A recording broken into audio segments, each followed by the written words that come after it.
Hey, we're back here on The Reckoning. Ryan Haidt coming at you after the bottom of the hour, and I'm glad to have on the phone line with me here for a little bit Mr. Douglas Mackey. If you're not familiar with him, you should be. We've talked about his case a little bit here. You could be following along with that. Over on X, he has operated under @Doug Mackey Case. He's also got a Substack, douglasmackey.substack.com. But a huge victory here, especially as we continue to fight lawfare. Don't forget, that was not just something the DOJ reserved for President Trump and his highfalutin associates. No, that was something that was rained down upon we the people, particularly for a host of absolutely ludicrous stuff, of which Doug put up with just some of the most offensive of it. Here to tell a little bit of his story, kind of give us an update on what is going on, and take a victory lap, Douglas Mackey. Doug, thanks for being on with me today. How are you? Thanks, Ryan. I'm doing great today. Absolutely. It is indeed. My goodness. Well, the big news, of course, I talked a little bit about it last week, but I mean, the bottom line is here, you received finally, after years of fighting, the Second Circuit Court of Appeals threw out your conviction for lack of evidence. It was remanded back down to the district court with orders to immediately dismiss. But the genesis of this case, this has gone on for years. I know I have followed this for years. So has my organization where I work, the Phyllis Schlafly Eagles. This, of course, has been one of the big lawfare cases we've been paying attention to and kind of working alongside and watching. But if you would, for some of my listeners who aren't familiar, what's a little bit of the background of this? What got you in trouble? How long did it take for them to come after you? And then what's been the saga up to this point? Because this has been going on really since the 2016 election, right? Yeah, so we won the case. God is good. This goes all the way back to the 2016 election when I posted a meme that said that Hillary Clinton supporters could vote online. This was just a meme that I found on the internet that was floating around. People were getting a good laugh out of it, to be quite frank, on 4chan, and it was all over the place. It took 4 years for them to come after me. And it was the Eastern District of New York, the federal court, the federal, I should say, attorney's office. 7 days after Joe Biden was inaugurated, 4 years later, they arrested me and said that this was part of a grand conspiracy to steal people's votes during the 2016 election. And 4.5 years later, we finally got vindication. We received a full and complete acquittal. So thank God for that. Yeah, absolutely. I mean, it boggles the mind to see. And this was what, well, again, 2016, you're operating, actually, Ricky Vaughn, that was the account you were going under. It was anonymous. It wasn't even under your own name. Is that right? Yep, that's right. Yeah. It was anonymous. And I mean, you're sharing stuff. This isn't even a meme that you've created. It's just something you're posting and sharing. But 4 years later, almost 4 years later, what was this, January 2022 of 2021, that they came after you, just days after the Biden administration comes into office. Suddenly we're coming back to relitigate 2016. Isn't that what they all told us to do in 2021? We weren't allowed to relitigate or talk about the 2020 election. And yet here they come with the full weight of federal prosecution on you for sharing a meme 4 years before. Yeah. This was part of their Russia hysteria, where they were thinking that these memes were part of some Russian scheme to cheat the election. And they waited 4 years. They waited till Bill Barr resigned because the Trump appointees, like they should, they said that this was not a real case and they were not going to bring it. So they waited till Bill Barr resigned, and they waited till Trump actually left office, so there would be no chance of a pardon or anything like that. And this was part of the whole January 6th hysteria, where they were just going after Trump and his supporters. So, they come in and swoop in with charges against you, and these were sealed charges, correct? Have these been unsealed yet at this point? I didn't catch that in my paying attention to this, the latest developments. Yeah, so they unsealed the charges 7 days after the inauguration, the day that they arrested me. They had this, this indictment under seal. So yeah, it was just 7 days after Joe Biden was inaugurated. Okay. All right. I thought so. I haven't actually gone back and looked at them, but this really, I think this kind of illustrates the point. Of course, we are deep into the unwinding of the weaponization we saw the last 4 years. And really, two of the big points of genesis. It's the Southern District and the Eastern District of New York. These two offices seem to have a hand in so much, in addition to the DC, the U.S. Attorney for the Office of District Columbia. These seem to be the genesis of so much of the lawfare that's been rained down upon people. Let me ask you this. So the second district, the Second Circuit Court of Appeals has remanded this. Has the lower court yet followed through officially with this? Are we still waiting on that for the official overturn of the conviction, the dismissal of the charges?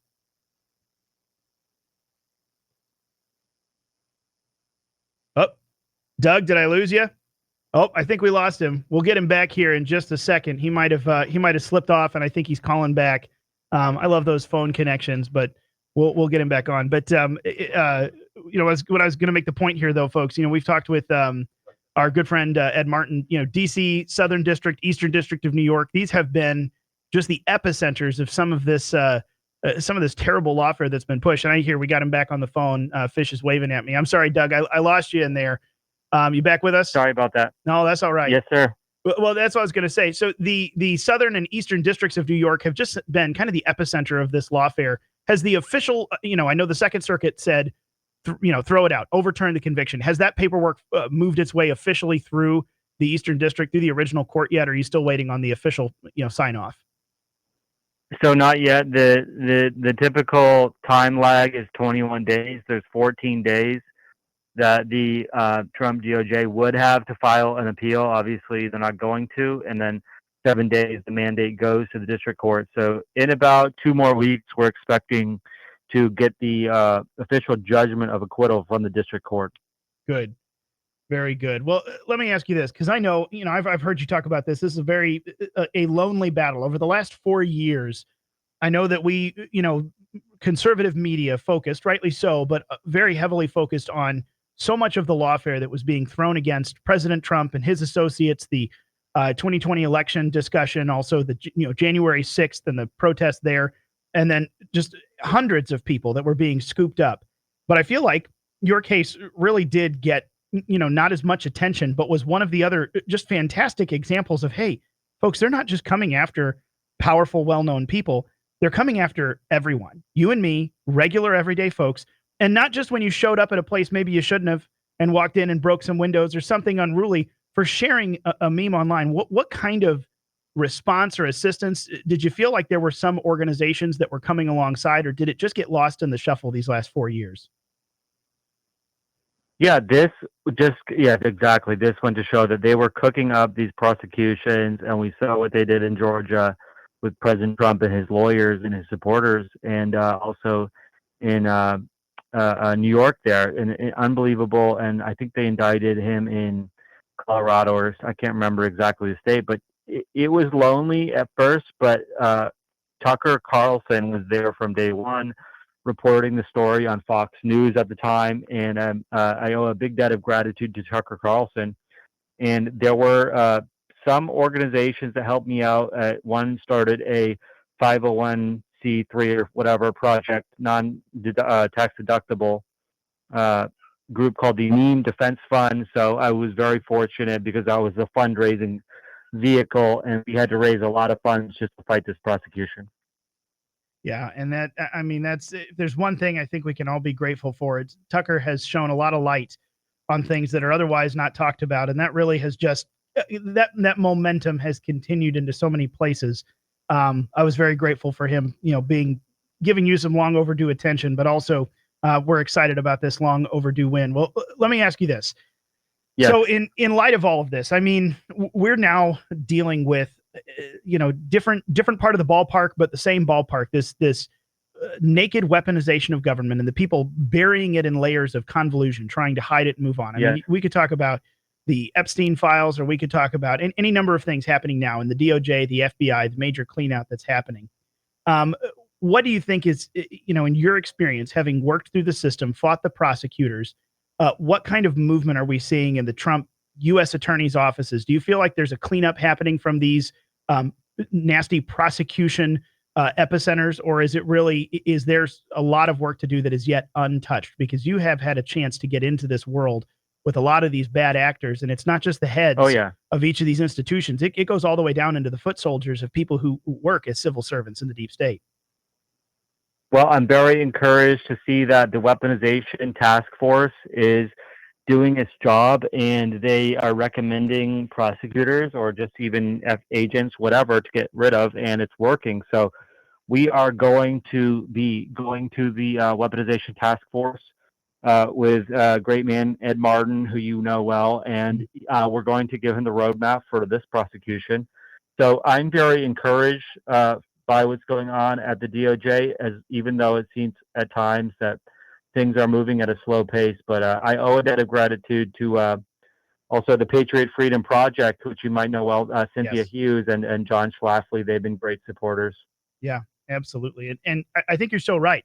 This is, and I'm so glad that you fought this fight, stayed the course, because we really are getting, to your point, a roadmap for what has happened, how these things, the mechanics of how these things worked, and where all it needs to be addressed. Because if there's anything we learned from, Trump's first term, kind of attacking this behemoth, you can't just install one person at the top and expect to see a lot of change. This entire apparatus, really, you've got to just run roughshod through it faster than they can, batten down the hatches and prepare. And for folks like you to go through stuff like this and then come out still with the will to fight, not just to try to get back to, so much normal life. This interrupted your marriage and having children and everything, if I'm not mistaken. This took place in all of that, and yet you plowed forward. But if I could ask too, I know you, I believe, initially said when Donald Trump got back into office this year, no, I don't want a pardon. I want to see this through. I want to be vindicated and have it all overturned. Am I right there? Yes, absolutely. There were some, talks between, friends of the administration and friends of myself, and thinking, well, let's get a pardon. But my attorneys and I knew that we had a strong appeal. We knew that we wanted vindication in the court system, if possible, and to send a message to the DOJ not to bring these kind of weaponized prosecutions. So that's what we did. And it was, as time dragged on, it became a little bit nerve wracking, but we're ultimately the strategy paid off. Yes, it did.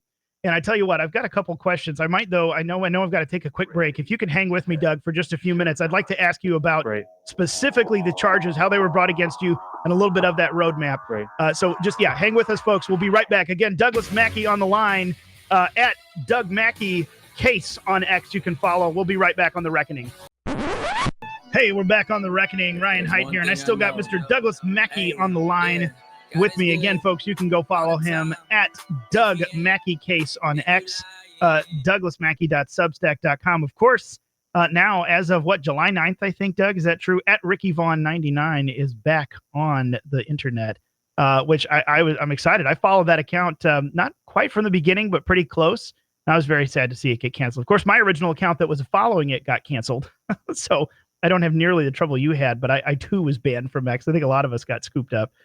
But let me ask you this. So, just folks, if you're joining us, the last segment, we're just talking again with Doug Mackey, a big victory at the Second Circuit Court, overturned his conviction, remanded it back down to the lower court. No, you can't prosecute and throw this guy in jail for sharing a meme. No, this wasn't a grand conspiracy. But let me ask you about that specifically, because this was actually, I think, I want to know a little bit more about the charge itself they brought against you. You just said it. This is a picture you can bring to the weaponization working group and to others of the roadmap of how this kind of thing was done.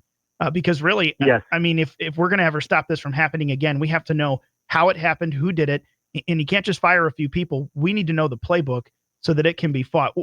Grand conspiracy, you said that. What charges did they bring against you? And in a few minutes here, we've got it left this hour. How did that roadmap play out as they came against you with the full weight of prosecution? Well, good question. They came with a single count conspiracy charge, 18 USC 241, conspiracy against rights, which is supposed to involve you can't conspire to injure, threaten, intimidate, or oppress anyone in the exercise of their rights. This was a statute that the left and the deep state have been eyeing and salivating over for years. I was the test case. They actually convicted a number of pro-lifers who were protesting outside of abortion clinics for under the same count, and they ended up bringing this count against Donald Trump in D.C. Jack Smith brought it. So this is sort of a fever dream of the deep state, of the left, to sort of use this statue to shut down their political enemies, and they've been dreaming about it for years. Yeah, absolutely. And I mean, this is, I think, if I'm not mistaken, too, this is the first time this had been applied to try to criminalize satirical speech online. And I mean, well, and venue shopping, that was another thing. So this goes back, actually, isn't there a connection to the old Enforcement Act of what was it, 1870, something back from the Reconstruction era, where they're trying to draw this together? Exactly. This statute dates back to 18, like you said, 76 or something like that. Yeah, 1870 something. The KKK Act is colloquially known as. Well, now let me ask you about the venue shopping, because this all took place in the Eastern District of Florida. That was the prosecution, right? But you're from New York. Or I'm sorry, the Eastern District of New York. But you are from Florida. I got my state switched there. The Eastern District of New York, but you're from Florida. Yeah. How in the world did that happen? I'm from Florida. At the time, I was living in Manhattan, but that's not the Eastern District of New York either. Right. So they didn't bring this case in the Southern District of New York. They didn't bring this case in any district where any of the quote-unquote so-called co-conspirators lived. And they didn't bring this case in a district where there was a victim. Why? Well, there weren't any victims. So this was sort of district shopped, I should say, I believe, by the New York FBI and the DC I should say, Main Justice, right? The Public Integrity Division that went after Donald Trump is the same Public Integrity Division that went after me. So this would definitely venue shopped. And so you ask yourself, what was their argument at trial? Well, they went to great lengths to try to prove that when I sent the tweet sitting in Manhattan in an apartment, that it crossed the waters surrounding Manhattan, which also touch Brooklyn, and therefore they have joint jurisdiction.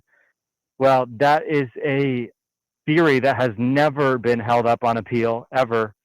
This broadcast theory of liability, where you can basically, hey, I could be charged in Alaska, I could be charged in Hawaii if you're going to say that tweets went over wires. Well, they went over the wires to all 50 states. Yeah, and I mean, this, not only does it open themselves up, but people in this district happen to view that. I mean, that just sounds like, to me, a door to prosecute political speech that they don't like. You can criminally prosecute it anywhere in the country at that standard. Is that right? Exactly, and they can get a pliant U.S. attorney anywhere in the country. And what we've seen in the Eastern District of New York is these cowboy prosecutors. They're willing to bring very novel, very experimental cases. They're willing, and especially slanted to the left and Democrats, a very quote-unquote liberal office. And we've seen this time and time again where they stretch jurisdiction basically till it's meaningless. And to be quite honest, they get away with it a lot of the time. So unfortunately, but this office needs to be reined in. Yeah. Well, and if I'm not mistaken, didn't they then turn this abuse of this old 1870s law, the KKK Act? Isn't this what Jack Smith later charged Donald Trump under, the same law? Exactly. This was one of, I believe, one of the 4 counts in D.C. And just like in my case, it was a novel prosecution. They're stretching the bounds of the law to say, oh, since Trump, he argued that people's votes were fraudulent, that somehow this meant he was conspiring not to count their vote, which a completely absurd legal theory that ultimately, as we know, never got tested in the court of law. Man, absolutely wild. Well, Doug, I appreciate so much your seeing this through and continuing to push forward. Let me ask this: as you are now continuing, it sounds like, to take the fight back, and what can we do? Whose information, or whose hands can we put this information in? Where should people follow along with that? Whether it's your stuff online or other places they should be watching. I know you mentioned our good friend Ed Martin over at the new Weaponization Working Group inside Main Justice. Where should folks keep an eye on what's going on here and follow through with this? Yeah, absolutely. Keep an eye on my Twitter at Doug Mackey Case, douglasmackey.substack.com. Also, my friend who I'm going to be helping, Cynthia Hughes, patriotfreedomproject.com. She was helping the J6ers with her organization And now she's branching out to handle other cases as well, since most or almost all of them got pardoned. Mhm. So patriotfreedomproject.com, and stay tuned. We'll have some more breaking news in the next few days or weeks. Oh boy. Doug Mackey at Doug Mackey Case. Doug, thank you so much. We appreciate your perseverance and congratulations, my friend. A well-earned victory. Thank you, Ryan. Absolutely. Folks, it's a big deal. It's a big case. And we got a lot of fighters who went through it and are giving us the roadmap to fight back.